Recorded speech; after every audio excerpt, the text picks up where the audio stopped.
Today I will show you a horror mystery film from 2018, titled The Possession of Hannah Grace. Spoilers ahead. Watch out and take care.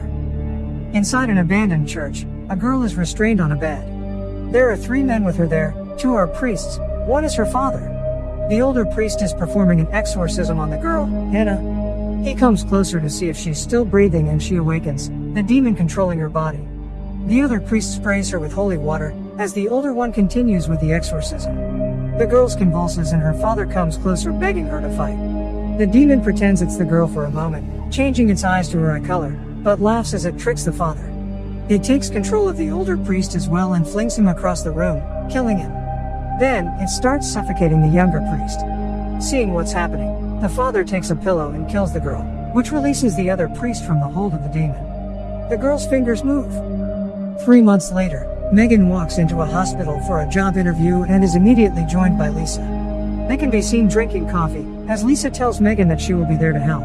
Next, Megan is walking to the facility with Dr. Lewis, who's explaining her new job to her. He asks her about her issues at her previous job as a cop, but she says she's much better now, saying she can handle the job. They enter an elevator and the doctor says that after a while people get creeped out by the job, their imaginations running wild. She doesn't think that will happen to her. As they're going deeper inside the basement area, he tells her that the night shift can only get in and out of the facility by swiping their security card. He keeps showing her around the facility and takes her to the intake bay, telling her that while on duty she can never leave the premises. After the intake bay she is to take the bodies to the receiving room, where she is to take pictures of them as well as scan their fingerprints. They finally enter the facility's freezers and he welcomes her to the team. The next night, Megan walks into the dark hospital and talks to security in the reception area. One of the guards introduces himself as Dave and welcomes her to the night shift. Megan goes down to the resting home. Later, she's seen working on the computer, when the lights go out. She turns them back on, when a body arrives at the intake bay. Her and an ambulance worker transfer the body to the receiving area as they talk. Next, she's capturing images of the body, then scanning its fingerprints. She puts the body in the freezer, but Dave jumps out and scares her. He follows her around, apologizing. Later, Megan continues with her work, goes to the restroom and when she comes back, she has a vision of a man standing in the hallway. Upset, she goes to take some pills, but stops herself. Next, she's seen in AA meeting, sitting next to Lisa, telling the group about the man she saw previously. He was someone she was about to arrest when she was a police officer, but he shot her partner before she did anything.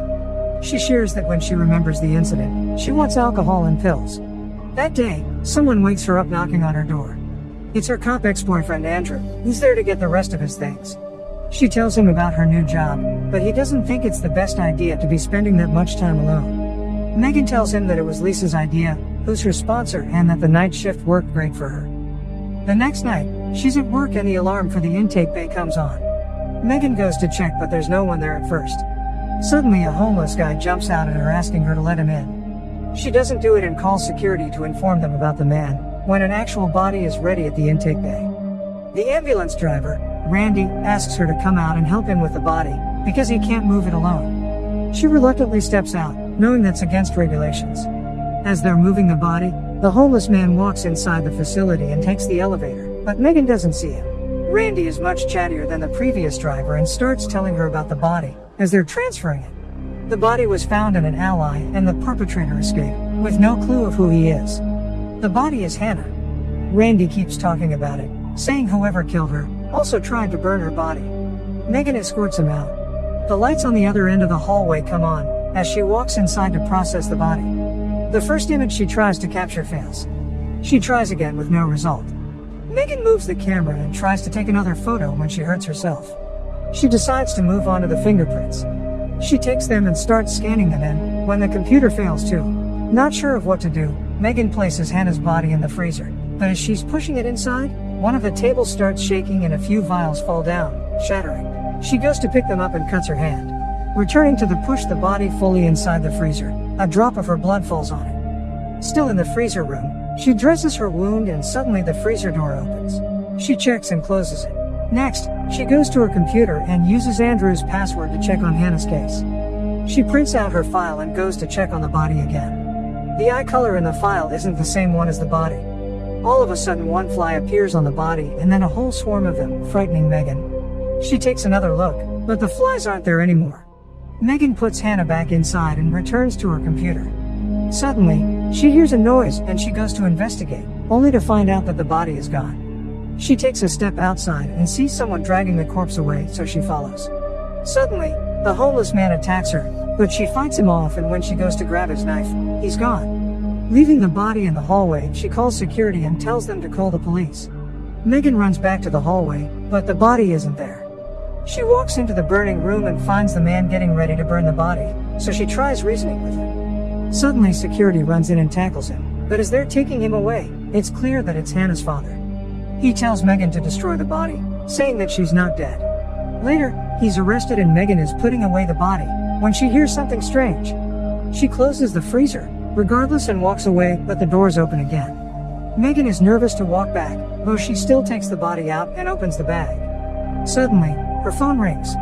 It's Andrew checking up on her, but as she turns, the body moves. Megan takes a closer look at it and it exhales. She wraps it up in a panic and leaves the room when Lisa shows up at the door. She tells her that she can find someone to cover her shift, but Megan insists to stay. She tells Lisa that she heard the body exhale, but she tells her that bodies expunging air is a normal thing. Later, they're sitting in her office, talking about the attack and the night her partner got shot, when Dave walks in and tells her there's a cop that wants to talk to her. Lisa and Megan walk out and Dave stays in the facility. The door of the freezer opens again. The cop waiting for her is Andrew. He asks her how she is, but then starts asking her about a bottle of pills that have gone missing from his stuff. She gets angry with him, but before he leaves asks him to help her with something. Megan goes back down at the resting home and grabs Hannah's fingerprints. She gives them to Andrew, says that there's something odd about it and asks him to check it out. Dave plays around in the facility while he waits, but he hears something strange and walks into the freezer room. Something is moving inside the freezer, so he opens the door and looks inside, when a hand grabs and then pushes him out. It controls his body like it did the priest and drags him back into the freezer. Megan comes back in the facility and goes to the restroom. She sends an apology text to Andrew and suddenly hears someone come inside the restroom, thinking it's Dave. Her rubber band ball is rolled to her and she hunches over to see who it is, when a burned hand grabs it from the floor. Megan is terrified, but comes out of the stall. There's nothing there. Later, Andrew calls her back and tells her that Hannah has been dead for 3 months. Megan searches for Hannah online and finds an article about her, saying she was possessed by a demon. She goes to investigate the body again and notices that a huge wound that was on it previously isn't there anymore. The other security guard is looking for Dave too, when she walks to the reception desk. She asks for the security footage. Back at her office, she's going through the footage and finds a glitch that looks like the body is in the hallway. Frightened by that, she wants to take some pills again, but doesn't do it and instead goes to find Lisa and get her opinion about the footage. They're both in the facility, looking at the footage, but Lisa doesn't see the same thing Megan does. However, she does see the pills on a counter, while Megan is telling her about what the man was saying about the body in the burning room. Lisa confronts her about the drugs and doesn't quite believe her when she says she didn't take any. Her sponsor thinks that the visions she's been having are caused by stress. Lisa leaves the facility and goes to light a cigarette in a stairwell. She hears some noise upstairs and, thinking it's Dave, runs up toward them. As she reaches a corner and sees Dave in the shadows, the body jumps out of the darkness and starts chasing after her. Lisa goes to the roof, but it follows her there and slowly kills her. Back inside the facility, there's another intake. It's Randy again, but this time Megan won't come out to help him. She tells him about what has happened and takes him inside to ask him about the wound on the body. He says that he saw it too, as well as her arm, that was burned when it arrived. Megan tells him that it looks like the body is healing herself. Megan is left alone again and calls Andrew to tell him that she kept his pills, because she was feeling anxious. She wanted to be honest with him. Before she hangs up, the body is seen crawling behind her, but she doesn't see it. It is in the elevator, fixing itself.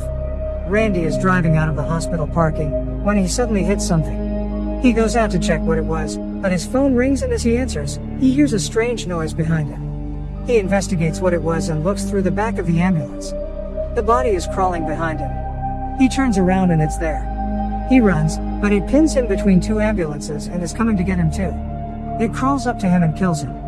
Simultaneously, Megan is checking the footage from a few moments before and sees the same glitch in the elevator first, then the body crawling inside. She runs out thinking Randy's in danger, even though she's not supposed to. She goes into the parking lot and finds him dead. Andrew calls her, telling her that the man from the burning room escaped. Suddenly, he appears behind her and grabs her, taking her hostage. He tells her to get the body out of the freezer. When he opens the bag, the body has changed again. He says that she heals herself by killing people. The man asks why it hasn't killed her too. Megan says that she believes him, so he starts telling her about Hannah, that the demon inside of her doesn't want to leave and that the blue eye is its mark. He explains that he killed her during the last exorcism to save the lives of others, but when they went to bury the body it wasn't there anymore. It killed 4 people in the funeral home. They go to the burning room, as he tells Megan that the only way to destroy the demon is to burn the body. As she looks at the fire, the demon incapacitates Hannah's father and goes after her next, but the man attacks it and saves Megan, only to end up burnt himself. She runs and the body crawls after her. Meanwhile, Andrew arrives at the hospital and finds her phone as well as Randy's body. Megan keeps running away from the walking body, but it just keeps catching up to her. It crawls up to her as Andrew enters the facility. He looks for Megan inside, but the body just drags her inside the freezer, where she sees the rest of the bodies. Andrew runs into the other security guard, who tells him that everything is down in the hospital. They hear the noise Megan makes in the freezer room and go toward it, finding Megan on the floor. The guard sees the body and runs away, but it eventually catches up to him and kills him. The body heals its last wound and goes after Andrew, when Megan suddenly finds the courage to start shooting at it. She keeps shooting and finally incapacitates the demon, long enough to get her ex out of the facility. She tells him to get help and goes back to pick up the body and take it to the burning room. It wakes up again and struggles with her as it gets burned, but Megan eventually manages to burn it. The police finds her sitting on the floor, playing with a rubber band ball. In the final image of the film, Megan is looking at herself in the mirror. One of her eyes is covered by her hair. A fly appears out of nowhere and she squishes it on the mirror.